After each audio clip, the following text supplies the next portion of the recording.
الحمد لله رب العالمين،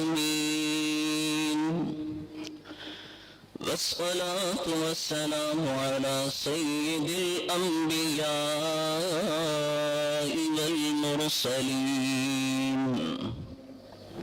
أما بعد، فأعوذ بالله من الشيطان الرجيم. بسم الله الرحمن الرحيم. قال الله تبارك وتعالى: إنا نحن نزلنا الذكر وإنا له لحافظون. صدق الله العظيم وصدق رسوله النبي الكريم الأمين. إن الله وملائكته يصلون على النبي يا أيها الذين آمنوا صلوا عليه وسلموا تسليما. اللهم صل وسلم على سيدنا محمد. قد ضاقت حيلتي أدركني يا رسول الله صلى الله تعالى عليه وسلم. مولاي صل وسلم دائما أبدا على حبيبك خير الخلق كلهم. يا رب بالمصطفى بلغ مقاصدنا واغفر لنا ما مضى يا واسع الكرم. واسع ذنب من بسر ساما مدد قبل ایدی مدد کعبہ و ایمان مدد. واہ کیا مرتبہ اے غوث ہے بالا تیرا، اونچے اونچوں کے سروں سے ہی قدم اعلیٰ تیرا. اور میرا خواجہ عطائے رسول ہے، وہ بہار چشت کا پھول ہے، وہ بہار گلشن فاطمہ، چمن علی کا نہال ہے. اے دشمن دی تو نے کس قوم کو للکارا، لے ہم بھی ہے صف آرا، لے ہم بھی ہے صف آرا. ہاں دیکھئے بازو ہے کہ تلواریں، سینے ہیں جوانوں کے یا آہن دیواریں. گر جاتی ہیں قدموں میں کس طرح یہ دستاریں، ہم تجھ کو دکھا دیں گے 100 بار یہ نظارہ.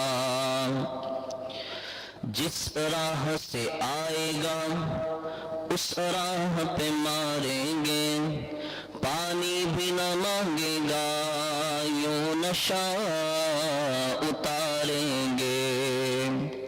ہم موت کی وادی سے یوں تجھ کو گزاریں گے، اس قوم سے لڑنے کی ہمت نہ ہو پھر دوبارہ.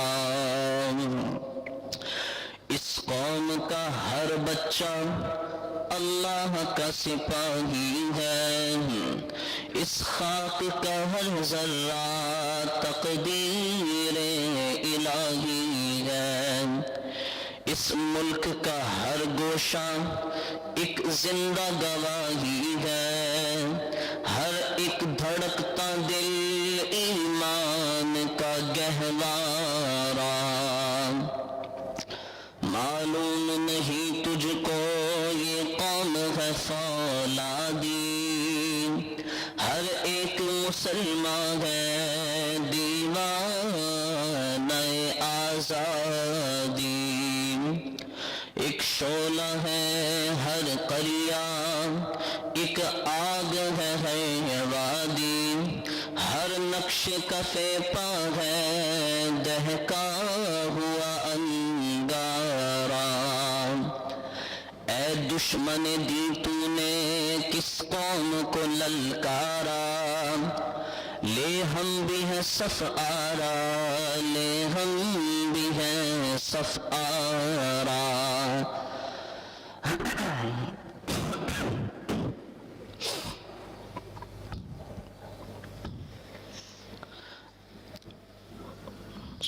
الحمدللہ، اللہ رب العزت کا ہم پر احسان کہ اس مالک لم یزل نے ہمیں ایک عظیم بلندیوں، برکتوں اور رفعتوں والا دن نصیب فرمایا، اور لاکھوں کروڑوں درود و سلام نبی محتشم حضور سید المرسلین خاتم النبیین صلی اللہ تعالی علیہ وآلہ وبارک وسلم کی بارگاہ میں کہ جن کے صدقے ہمیں یہ برکتوں والا دن نصیب ہوا۔ آج کا جمعہ یقیناً حضور سیدنا شہنشاہ ہند، شہنشاہ چشت حضرت سیدنا خواجہ معین الدین حسن سنجری چشتی اجمیری رحمت اللہ تعالی علیہ کی بارگاہ میں ان کے فضائل اور مناقب پیش کرنے کا دن تھا، لیکن یہود و نصارہ کی پہنچائی ہوئی چوٹ اور دل خراش اور مذموم واقعات پے در پہ ان کا ہونا ہمیں آج اس بات پر مجبور کرتا ہے کہ ہم حضور خواجہ صاحب رحمۃ اللہ تعالی علیہ کی وہ سیرت کہ جب آپ نے قرآن کریم کی تبلیغ عام کی اور قرآن کریم کی حفاظت فرمائی، ہم اس سیرت کی طرف بھی آئے ہیں کہ خواجہ صاحب رحمۃ اللہ تعالی علیہ نے محمود غزنوی علیہ رحمہ آپ کے لیے دعا فرمائی اور جہاد کی حمایت کی، اور صرف حمایت ہی نہیں بلکہ روحانی طور پر محمود غزنوی رحمۃ اللہ تعالی علیہ کا ساتھ دیا، اپنا جبہ مبارک عنایت فرمایا، اور محمود غزنوی نے ان ہندوؤں کو جو اسلام کو چوٹ پہنچانے کی کوشش کر رہے تھے، جو اسلام اور دین اسلام کے شعائر، دین اسلام کی نشانیوں کو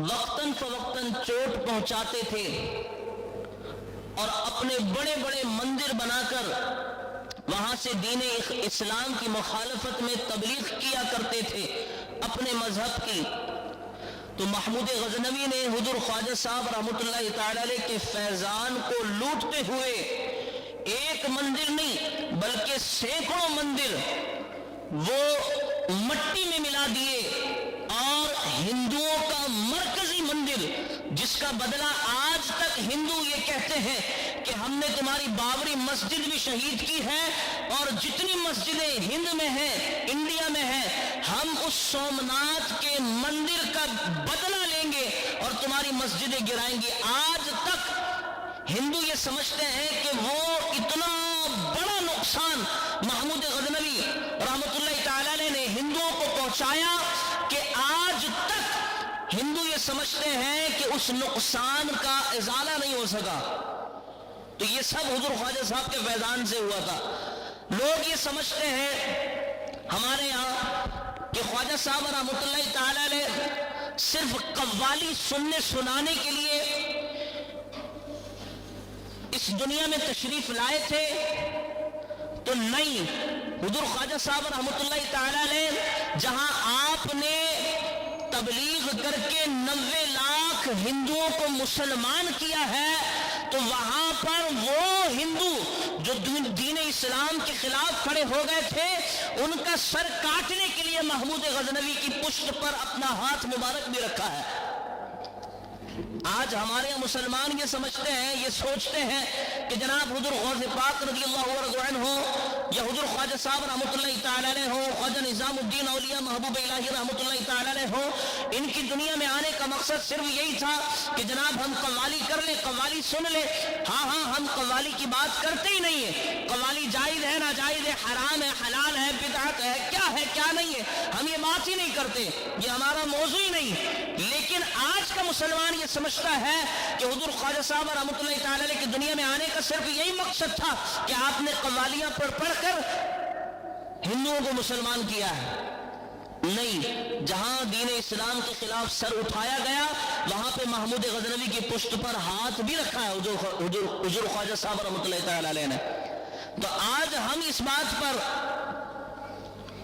اپنے عنوان کو لے کر چل رہے ہیں کہ جس طرح خواجہ صاحب کی چھٹی ہے پرسوں،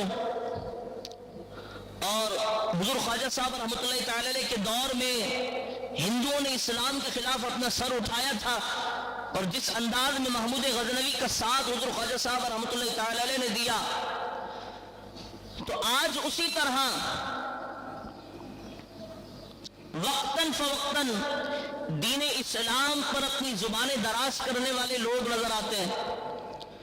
کہیں قرآن کریم کی بے حرمتی نظر آتی ہے، کہیں ناموس مصطفیٰ صلی اللہ تعالی علیہ وآلہ وبارک وسلم پر حرف پہنچانے والے نظر آتے ہیں، کہیں دین اسلام کے خلاف بولنے والے بک کرنے والے نظر آتے ہیں، کہیں یوں دین اسلام کی توہین کرنے والے نظر آتے ہیں کہ وہ نچا کر اپنے آپ کو مجاہد اسلام کہتے ہیں، کہیں یوں اسلام کی توہین کرنے والے نظر آتے ہیں کہ قوم کی ماؤں بہنوں کو نچا کر ایاک نعبد و ایاک نستعین پڑھ کر وہ پھر اسلام کے خلاف بغمت کرتے ہیں، کہیں یوں اسلام کی توہین کرنے والے نظر آتے ہیں کہ اگر کوئی اسلام کا پرچم لے کر کے کھڑا ہو جائے، کہیں کوئی اسلام کی بات کرتا ہوا نظر آئے تو اس پر FIR کاٹ کر اسے جیل میں بند کر کے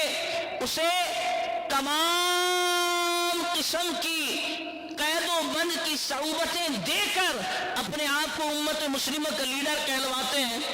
تو آج وہ دور ہے کہ ہر جگہ، چاہے وہ ملک پاکستان میں ہو یا ملک پاکستان کے باہر، بس دین اسلام کی مخالفت ہی نظر آ رہی ہے، اور ہمارے بھولے بھالے لوگ، ہمارے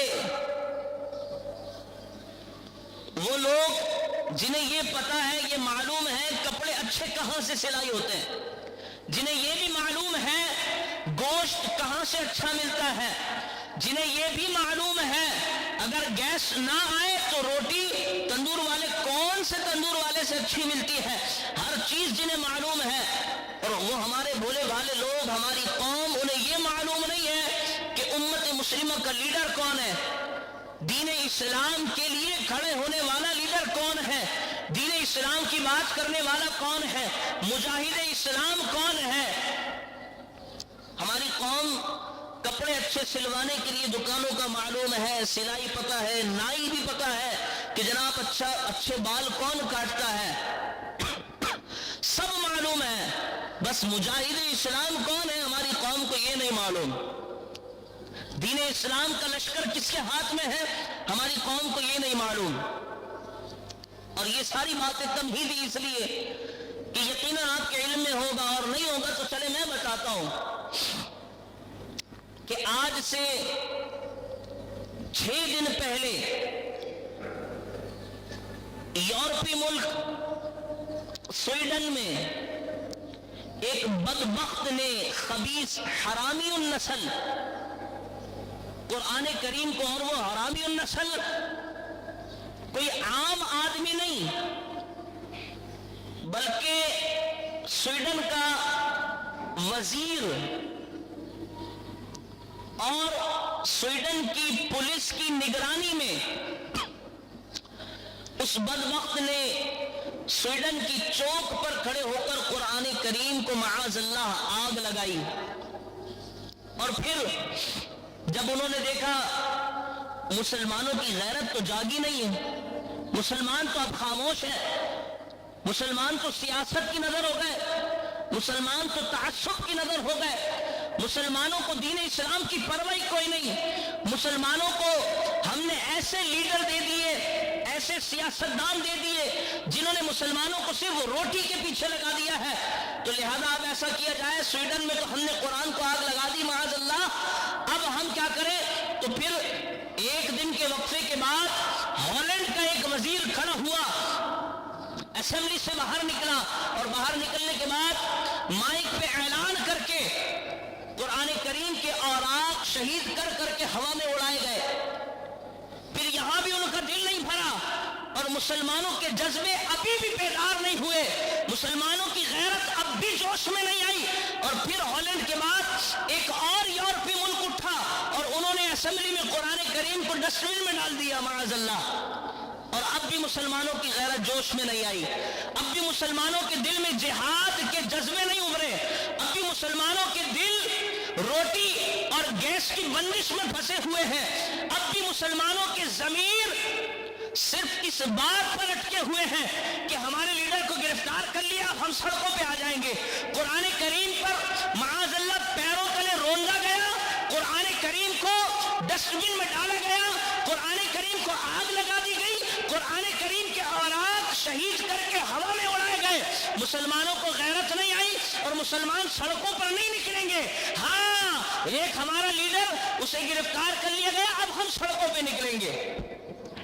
اور یہ بات یاد رکھیے, ہم کسی کی خلاف ورزی نہیں کر رہے, کسی کے خلاف بات نہیں کر رہے, کسی کی مخالفت نہیں کر رہے, صرف ہم آئینہ دکھانا چاہ رہے ہیں کہ ہمارا طرز عمل کیا ہونا چاہیے اور ہمارا طرز عمل ہے کیا. ہم مسلمان ہیں. کسی شاعر نے, ابھی میں نے ایک نظم پڑھی, کسی شاعر نے یہ لکھ تو دیا لیکن اس شاعر کو یہ معلوم نہیں کہ جناب یہ قوم تو اپنے لیڈروں کی محبت میں گرفتار ہو چکی ہے. اب اس قوم کو جہاد کا جذبہ اس قوم کے اندر ابھارا جائے تو کیسے ابھارا جائے؟ شاعر نے نظم لکھ دی کہ جناب اے دشمن دی تو نے کس قوم کو للکارا, لے ہم بھی ہے صف آرا. شاعر نے نظم لکھ دیا, وہ شاعر بھی پریشان ہے کہ یہ قوم ہے کہاں اور ان کی صف بنی کہاں ہے جی, یہ قوم ہے کدھر. بڑا پیارا شعر لکھا, آ دیکھ یہ بازو, بازو ہیں کہ تلواریں, آ دیکھ یہ بازو, بازو ہیں کہ تلواریں, یہ سینے ہیں جوانوں کے یا آہنی دیواریں, سیسا پلائی ہوئی دیواریں. اب شاعر نے یہ لکھ تو دیا کلام, شاعر اب تک ڈھونڈ رہا ہے وہ قوم ہے کدھر جس کے لیے میں نے یہ کلام لکھا ہے. وہ قوم نظر ہی نہیں آتی. شاعر کو پھر کسی نے بتایا کہ جناب وہ جو قوم جس کے لیے آپ نے یہ کلام لکھا ہے, یہ ترانہ لکھا ہے کہ اے دشمن دی تو نے کس قوم کو للکارا, وہ قوم اپنے لیڈر کے لیے سڑکوں پہ نکلی, وہ قوم اپنی روٹی کے لیے سڑکوں پہ نکلتی ہے, وہ قوم گیس کے لیے سڑکوں پہ نکلتی ہے, وہ قوم سارے کاموں کے لیے سڑکوں پہ نکلتی ہے, بس نہیں نکلتی تو اسلام کے لیے نہیں نکلتی. اب قوم سے پوچھا جائے بھائی آپ کیوں نہیں نکلتے, تو لوگ کہتے جناب امام صاحب کیا کریں, اگر ہم نکلیں گے تو ہمارا اسلامی ملک ہے اور اسلام کے نام پر بننے والے اس ملک میں کلمہ پڑھنے والے جب کلمے کے لیے نکلتے ہیں, کلمہ پڑھنے والے جب قرآن کے لیے نکلتے ہیں, کلمہ پڑھنے والے جب اپنے آقا مولا صلی اللہ تعالیٰ علیہ وآلہ وبارک وسلم کے لیے نکلتے ہیں, کلمہ پڑھنے والے جب اللہ رب العزت کے لیے نکلتے ہیں, دین اسلام کے لیے نکلتے ہیں, تو کلمہ پڑھنے والوں کو کلمہ پڑھنے والے گولیوں سے چھلنی کر دیتے ہیں. اب ہم کریں تو کریں کیا؟ تو میں یہ بتانا چاہتا ہوں صاف اور واضح بات کہ یہ جو جان ہمیں ملی ہے نا, یہ جان جو ہمیں ملی ہے یہ ملی اس کلمے کے صدقے. اگر اس کلمے کے لیے نکل جائے تو اچھا ہے. ہمارا عقیدہ کیا ہے؟ ہمارا عقیدہ یہ ہے کہ جب ہم مر جائیں گے اور قبر میں جائیں گے تو قبر میں رسول اللہ تشریف لائیں گے اور ہم بڑے رو رو کر اس شعر کو پڑھتے ہیں کہ قبر میں سرکار آئیں تو میں قدموں میں گروں، گر فرشتے بھی اٹھائیں تو میں ان سے یہ کہوں، مر کے پہنچا ہوں یہاں اس دل ربا کے واسطے۔ ہمارا تو یہ مزاج ہے نا کہ سرکار کے قدموں میں گرنے کے ہم فرشتوں سے کہیں گے فرشتوں مت اٹھاؤ، ہم سرکار کے لیے تو قبر میں آئے ہیں۔ لیکن عجیب بات یہ ہے یہاں کوئی بھی سرکار کے لیے مرنا نہیں چاہتا۔ قبر میں پہنچنے کے بعد سرکار کی بارگاہ میں یہ تو عرض کر سکتے ہیں رسول اللہ آپ کے لیے آئے ہیں، لیکن یہاں کوئی بھی سرکار کے لیے مرنا نہیں چاہتا، یہاں کوئی بھی دین اسلام کے لیے جان دینا نہیں چاہتا، یہاں کوئی بھی کلمے کے لیے جان دینا نہیں چاہتا۔ سب دعا تو یہ کرتے ہیں کہ مولا جب ہم آخری وقت پر ہوں، جب ہمارا وقت مرگ ہو تو اے رب کائنات کچھ ایسا کرم کر دے کہ ہماری زبانوں پہ کلمہ جاری ہو جائے، لیکن کلمے کے لیے مرنا نہیں چاہتے، کلمہ جاری ہو جائے، کلمے کے لیے مرنا نہیں چاہتے۔ یہ ہمارا مزاج ہے۔ جب قبر میں جائیں اور فرشتوں سے یہ کہیں کہ مر کے پہنچا ہوں یہاں اس دلربا کے واسطے، آپ اس بات کا تصور کریں وہاں اگر سرکار نے یہ سوال فرما دیا نبی اکرم صلی اللہ علیہ وسلم نے، تم میرے لیے کہاں مر کے آیا ہے؟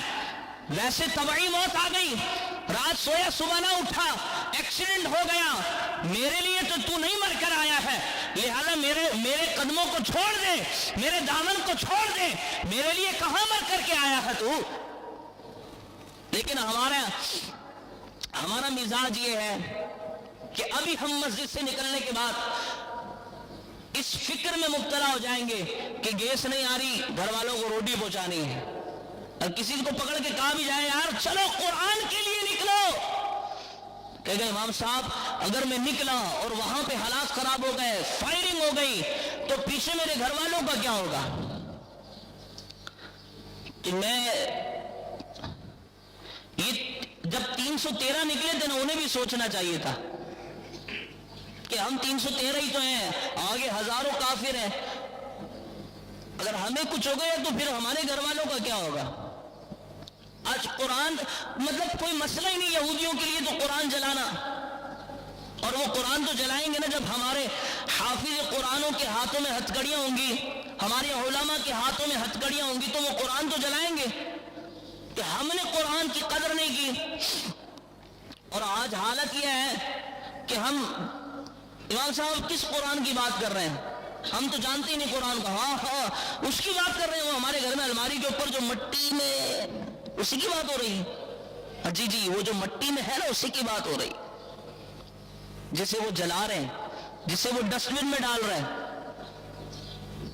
لیکن افسوس تو یہ ہے نا کہ ہم اگر آپ سے کہہ بھی دیں چلو، چونکہ انسان اپنے ماضی کے تجربات پر بات کرتا ہے اور ماضی ہمارا یہی رہا ہے، اگر ہم نے کسی سے کہا نا چلو تو کہتا ہے کہ میرے گھر والوں کا کیا ہوگا، اور وہاں کچھ ہو گیا مجھے، ہم نے کبھی پیچھے نہیں ہٹے الحمدللہ، اس لیے نہیں کہ آپ ہماری تعریف کریں، آپ کہیں کہ نہیں بھائی واہ امام صاحب، ہم کبھی پیچھے نہیں ہٹے الحمدللہ، ہمارے گھر والے آج بھی کھا پی رہے اور ہم آپ کے سامنے بیٹھے ہیں الحمدللہ، ہم نے گولیاں بھی کھائی ہیں لیکن پھر بھی ہم آپ کے سامنے بیٹھے، یہ تو ہماری قسمت کی خرابی ہے کہ قبر والی بات ہے نہیں۔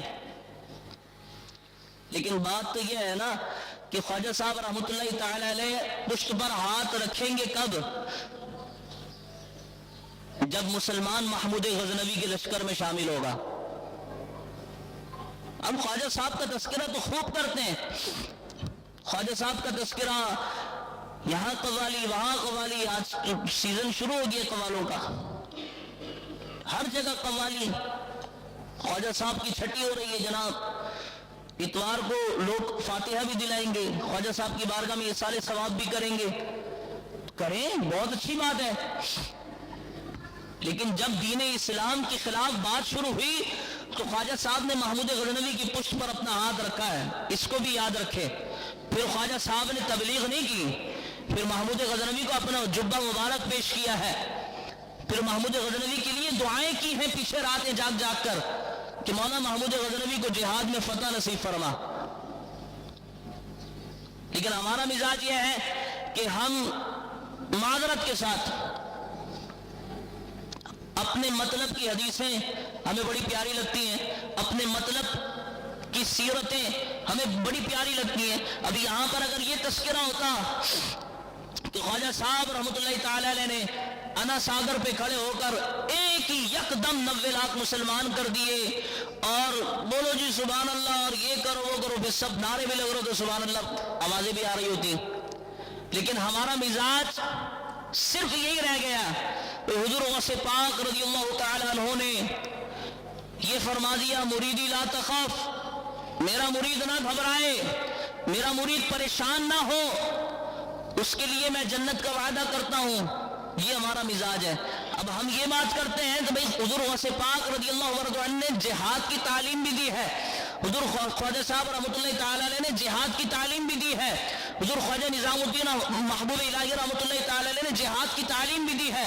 اور پھر امن امن امن، بس یہ 3 مرتبہ یہ قرآن میں آیا ہے. کتنی مرتبہ؟ بلند کہیے، 3 مرتبہ. اور جہاد جہاد جہاد، مار دو، ختم کر دو کافروں کو، 500 سے زیادہ مرتبہ ہے. کتنی مرتبہ؟ لیکن ہمارا مزاج یہ، ہم 3 دفعہ کو پکڑ کے بیٹھے ہوئے، امن امن امن امن امن امن. ابھی تک قوم کا اسکنجا ہی سیدھا نہیں ہو سکا. قوم کو جہاد کی طرف کیسے لے کر کے جائیں؟ ابھی تک قوم کو وضو کرنا نہیں آیا، جہاد کی باتیں کیسے کریں گے؟ ابھی تک قوم کو یہ نہیں پتا کہ گھر میں جو کتاب رکھی ہے جس پر مٹی جم رہی ہے، اس کو پڑھا بھی جاتا ہے، اس کو سمجھا بھی جاتا ہے، تو اس قوم کو جہاد کی طرف کیسے لے کر کے جائیں؟ اور اس قوم کو کیا معلوم ہو؟ میں جرنل بات کر رہا ہوں، آپ میں سے کوئی بھی یہ مت سمجھے کہ امام صاحب ہمارے لیے کہہ رہے ہیں. جرنل بات کر رہا ہوں، معاشرے کی حقیقت آپ لوگوں کے سامنے آئینے کی طرح پیش کر رہا ہوں کہ یہودیوں کو یہ معلوم ہے کہ اس قوم میں خرابیاں اور فحاشیاں اس طرح عام ہو چکی ہیں کہ ایک دن لائٹ نہیں تھی تو یہ قوم پریشان تھی، میرا موبائل ہے، میرا موبائل چارج نہیں ہے، اور اسٹیٹس لگ رہے تھے کہ وہ بڑا خوش نصیب ہے جس کا موبائل رات کو ہی چارج ہو چکا تھا.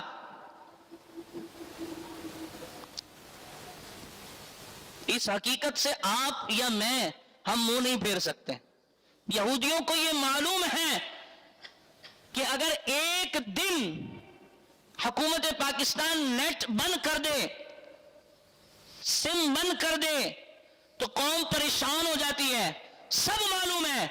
یہودیوں کو یہ بھی معلوم ہے اگر ہم قرآن کو آگ لگائیں، ہم قرآن کو ڈسٹ بن میں ڈال دیں، ہم قرآن کے اوراق پر چلنا شروع کر دیں، ہم قرآن کے صفحات اوراق کو شہید کر کے ہوا میں اڑا دیں، اس قوم کو فرق نہیں پڑے گا.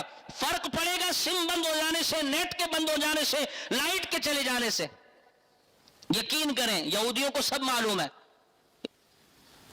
اور ہم بھولے بھالے ہی ہیں، اب تک بھولے ہیں، اور شاید آئندہ بھی بھولے ہی رہیں. شاید ہمیں یہی سبق پڑھایا جائے آئندہ بھی کہ دیکھو روٹی کی فکر کرو، حصول رزق حلال عبادت ہے. اور ہم میں سے سب یہی سوچ کر بیٹھے رہے یار میں حلال کما رہا ہوں، عبادت ہی تو ہے. اور اس دور میں حلال کمانا امام صاحب جہاد سے کم ہے کیا؟ یہ کمنٹس تو لوگوں کے ہیں کہ اس دور میں حلال کمانا جہاد سے کم ہے کیا؟ ہر بات پر اپنا ایک جواز سب کے سامنے موجود ہے. کوئی بات کرے سب جواز کا آئینہ پیش کر دے. امام صاحب روٹی حلال کمانا تو جہاد ہے. کسی سے کہا جائے بھائی آپ دین اسلام کا کام تو کریں. امام صاحب اتنے پریشان ہیں، صبح جو گھر سے نکلتے ہیں 5 بجے چھٹی ہوتی ہے، پھر 6 بجے دوسری جاب کے لیے چلے جاتے ہیں، پورا ہی نہیں ہو رہا، اور پورا ہوگا بھی نہیں. اگر پورا ہو جائے 2 نہیں 3 نوکریاں کر لیں، اگر پورا ہو جائے گریبان سے پکڑ لیجئے گا. امام صاحب اب ہمارا پورا ہو گیا. وہ جو کروڑ روپے کما رہے ہیں، بڑی بڑی کمپنیوں کے مالکان، ان سے جا کر تاثرات لے لیں گھر کا گزارا کیسے ہو رہا ہے. وہ بھی یہی کہیں گے کہ مہینے کی آخری 10 دن بڑی پریشانی میں گزرتے ہیں. کیوں؟ کیونکہ حدیث مبارکہ سنے.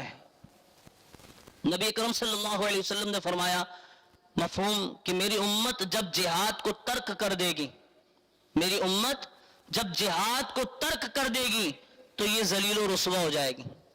پوری دنیا کے سامنے جن ذلیلوں کو ذلیل ہونا چاہیے تھا یہودیوں کو، آج وہ عزت والے بن کر کے پیش ہو گئے، اور جنہیں عزت والا ہونا چاہیے تھا ہم مسلمان، ہم پوری دنیا کے سامنے ذلیل و رسوا ہیں.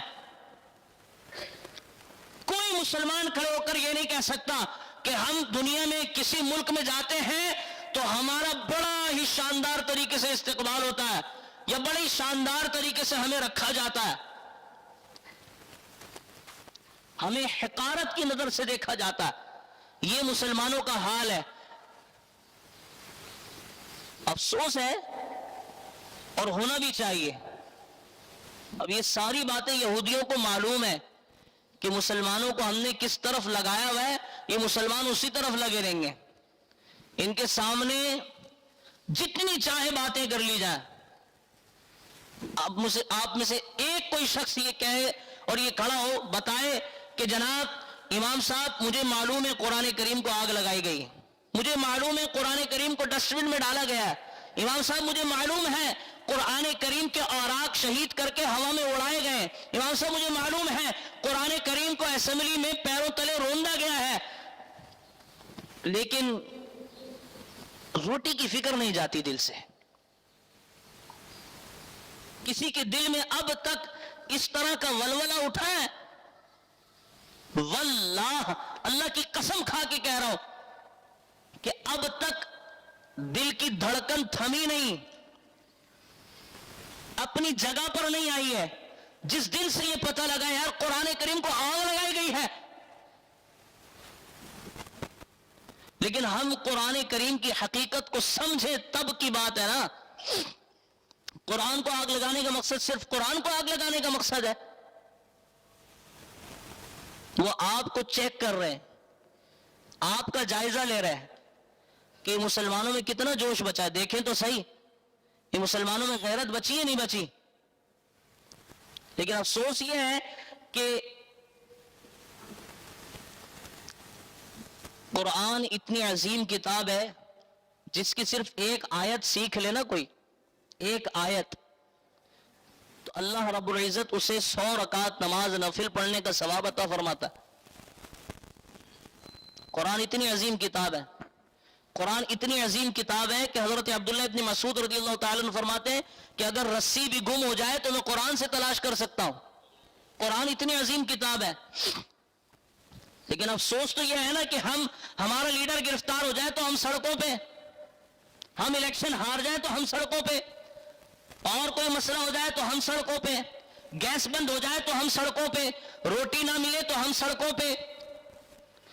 لیکن قرآن چلا دیا جائے، صاحب قرآن کی ناموس پر حملہ کر دیا جائے، اللہ رب العزت کی عزت پر حملہ کر دیا جائے، تب مسلمانوں کو کوئی خبر ہی نہیں، مسلمانوں کو پتہ ہی نہیں، معلوم ہی کوئی نہیں، مسلمانوں کو فکر ہی کوئی نہیں. اور میں بار بار یہ عرض کر خدا را کوئی بھی یہ مت سمجھے کہ امام صاحب ہمیں کہہ رہے، امام صاحب مجھے کہہ رہے. میں جرنل بات کر رہا ہوں. اس معاشرے کی بالکل تلخ حقیقت یہی ہے جو میں آپ کے سامنے پیش کر رہا ہوں. صاف آئینہ یہی دکھاتا ہے کہ امت مسلمہ اب بیدار نہیں ہو سکتی. اس کی وجہ یہ ہے کہ فیشن ہمارے اندر اس قدر ٹوٹ کے گھسا ہے کہ ہمیں یہ فکر ہی نہیں کہ ہماری بیٹی پینٹ پہن رہی ہے یا ٹائٹس پہن رہی ہے یا کیا پہن رہی ہے. ہمیں یہ فکر ہی نہیں کہ ہماری بیٹی کے پیر رانوں تک پورا معاشرہ دیکھ رہا. ہمیں یہ فکر ہی نہیں کہ ہماری بیٹی، ہماری بہن، ہماری ماں، اس کے سینے کا ابھار بھی پوری قوم کو نظر آ رہا ہے. کپڑے ایسے پہن رہی ہے. تو آہستہ آہستہ کر کے دل کالا ہوتا ہے نا. پہلے ایک طرف فیشن میں گھسے، پھر دوسری طرف فیشن میں گھسے، پھر تیسری طرف گھسے. آج بھی فلموں میں کام کرنے والا کوئی اداکار ایک پورا پائنچا پینٹ کا اور ایک آدھا پاؤں ننگا ایسا کوئی فلم کے اندر آ جائے نا تو ہماری قوم جو ہے نا ایک پیر کا پائنچا لے کے گھوم رہی ہوگی، پھٹے ہوئے گھٹنے لے کے تو گھوم رہے.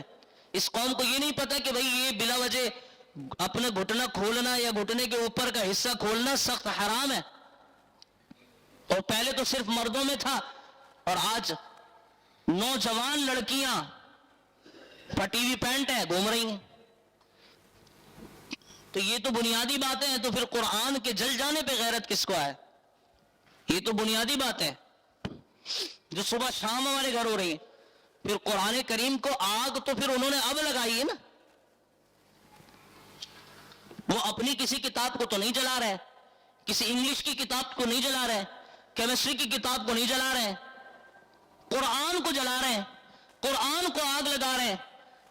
یار سویڈن کی اسمبلی میں قرآن کو آگ لگا کر پھر اسے ڈسٹ بن میں ڈالا گیا. کیا کسی کو ابھی تک جوش آیا، ولولہ آیا کہ یار ایسا کیوں کیا؟ ان کی اتنی ہمت، اتنی اوقات، جن کو یہ معلوم نہیں ہمارا باپ کون ہے، ان کی اتنی اوقات.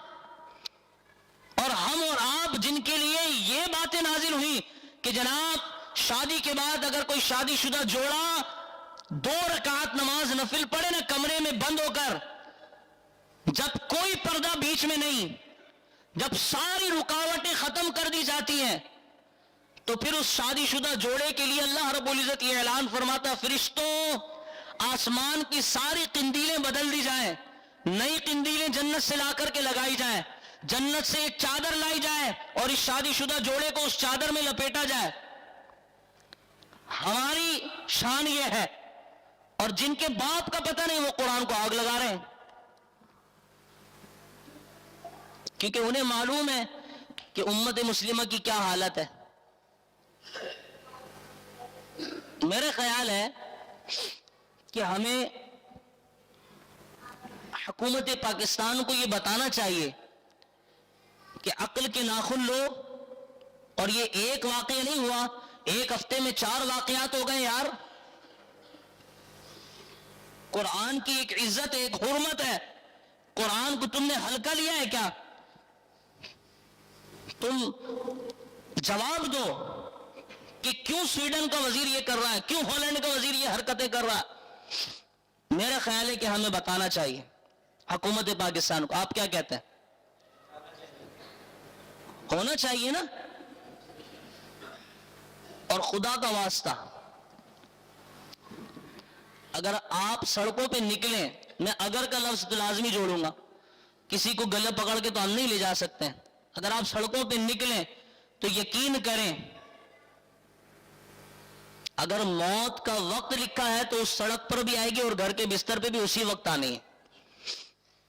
اگر موت کا وقت لکھا ہے تو آپ روٹی لینے کے لیے نکلیں گے اور ٹرک چڑھ جائے گا آپ کے اوپر. تو اچھا تو یہ ہے نا کہ کلمے کے لیے، قرآن کے لیے جان جسم سے نکل جائے یار. ورنہ کوئی کھڑا ہو کر یہ کہہ دے کہ امام صاحب میرا یہ عمل، میرا وہ عمل اتنا ہے کہ میں اللہ رب العزت کی بارگاہ میں سرخرو ہو سکتا ہوں. کوئی کھڑا ہو کر یہ کہہ دے یا تو یقیناً کوئی بھی نہیں کہہ سکتا. ہر شخص کہ امام صاحب میں گناہ گار آدمی ہوں، میرا کوئی عمل اس قابل نہیں کہ میں سرخرو ہو جاؤں حشر کے میدان میں. میں اس وقت بھی رسول اللہ کا دامن تلاش کر رہا ہوں، میں اس وقت بھی نبی کریم صلی اللہ علیہ وسلم کی شفاعت کا منتظر رہوں گا. جب رسول اللہ کی بارگاہ میں حاضر ہی ہونا ہے، جب رسول اللہ کی بارگاہ میں حاضر ہو کر ان کی شفاعت ہی طلب کرنی ہے، تو جس صدقے وہ شفاعت ہمیں مل جائے گی ہم اس طریقے کو اختیار کر لینا یار، کہ ہم حشر کے میدان میں کھڑے ہوں اور ہمارا نصیب جاگ جائے اور رسول اللہ صلی اللہ علیہ وسلم اعلان فرما رہے ہوں کہ وہ فلاں شخص نظر نہیں آ رہا، اسے ہماری بارگاہ میں لایا جائے. ایک خود پیش ہونا اور ایک رسول اللہ صلی اللہ علیہ وسلم کا بلانا، کتنا بڑا فرق ہے. فرشتے ڈھونڈتے ڈھونڈتے آئے، بھئی وہ شخص کہاں ہے کہ جس کے نصیب میں موت تو لکھ دی گئی تھی اور وہ بستر پر مر جاتا، وہ گاڑی کے نیچے آ کر کے مر جاتا، لیکن اس نے شہادت کا راستہ اختیار کیا، اس نے قرآن کے لیے گولی کھا لی، اس نے قرآن کے لیے اپنی جان کا نذرانہ پیش کر دیا. فرشتے ڈھونڈتے ڈھونڈتے آئے، وہ شخص نظر نہیں آ رہا. اور ایک یہ ہو کہ ہم ڈھونڈتے ڈھونڈتے پاگلوں کی طرح کبھی حوض کوثر پہ، کبھی حمد کے نیچے کبھی پل صراط پر ہم ڈھونڈ رہے ہو رسول اللہ کہاں ہے، ہمیں دامن مل جائے اور وہاں پہنچ کر کے یہ پتا چلے کہ رسول اللہ صلی اللہ علیہ وسلم یہ ارشاد فرما دے. میں مستقبل کی بات کر رہا ہوں اپنے گمان کے مطابق اور اپنے عمل کے مطابق، کہ رسول اللہ صلی اللہ علیہ وسلم فرما دیں ہٹ جا پیچھے، تو نے تو تعصب اپنے اندر اختیار کیا، تو نے قومیت اختیار کی، تو نے سیاست اختیار کی، تو نے لسانیت اختیار کی، نہیں اختیار کیا تو نے قرآن کا راستہ اختیار نہیں کیا، تو نے کلمے کے لیے کبھی کوئی اپنی جان پیش نہیں کی، کبھی اپنا سر پیش نہیں کیا، اب میرے پاس کیا لینے آیا ہے؟ اب میرا تیرا تعلق نہیں، جتنے عمل کیا اپنے عمل کے بلبوتے جنت میں جا سکتا ہے تو چلا جا. تو کوئی یہ کہہ کر، کوئی ایک بندہ یہ کہہ دے کہ امام صاحب میں جنت میں جا سکتا ہوں، مجھے شفاعت رسول کی ضرورت نہیں صلی اللہ علیہ وسلم، ممکن ہی نہیں ہے. اور آج کے دور میں تو بالکل ممکن نہیں. حضور خواجہ صاحب رحمۃ اللہ تعالی علیہ اللہ کے بڑے کامل ولی، آپ کی زبان پر بھی یہ جملہ کبھی نہیں آیا کہ میں اپنے بلبوتے پر جنت میں جا سکتا ہوں. آپ نے بھی کہا تو ہمیشہ یہی کہا کہ مولا میں تو گناہ گار ہوں، تیرا کرم ہو جائے اور رسول اللہ کی نظر ہو جائے تو جنت مل جائے گی. آج ہم خواجہ صاحب کی چھٹی کا ذکر کریں، کس منہ سے کریں؟ خواجہ صاحب نے تو محمود غزنوی کی پشت پناہی کی ہے کہ جاؤ محمود غزنوی یہ جبہ لو اور سومناتھ کا مندر تہس نہس کر دو. ہم خواجہ صاحب کا ذکر کریں تو کس منہ سے کریں؟ حضور غوث پاک کا ذکر کریں تو کس منہ سے کریں؟ بہرحال میرا یہ خیال ہے، میں تو الحمدللہ سرکار کے لیے جب پکارا جاتا ہے الحمدللہ سرکار علیہ الصلوۃ والسلام کی نظر ہوتی ہے، ہم الحمدللہ وہاں پہ نظر آتے ہیں. کبھی کبھی جان بچا کر یہ بتانا بھی پڑتا ہے کہ قرآن کریم کو آگ لگانے والے وہ حرامی النسل ہیں، ان کے تو باپ کا معلوم نہیں، ہم ہیں اصل لوگ، اصلی اور نسلی لوگ ہم ہیں. کبھی کبھی جان بچا کر یہ بتانا بھی پڑتا ہے. بہرحال اللہ کریم ہماری غیرتوں کو جھنجھوڑنے کی توفیق نصیب فرمائے. جو ہمارے سوئے ہوئے ضمیر ہیں اللہ رب العزت انہیں جگانے کی توفیق نصیب فرمائے. اللہ رب العزت ہمیں ہمارے دلوں میں جہاد کا جذبہ پیدا فرمائے. ایک مرتبہ میرے ساتھ مل کر آپ اس نظم کو پڑھیں تاکہ اندازہ ہو ہمیں کہ ہم کون ہیں. آئیے.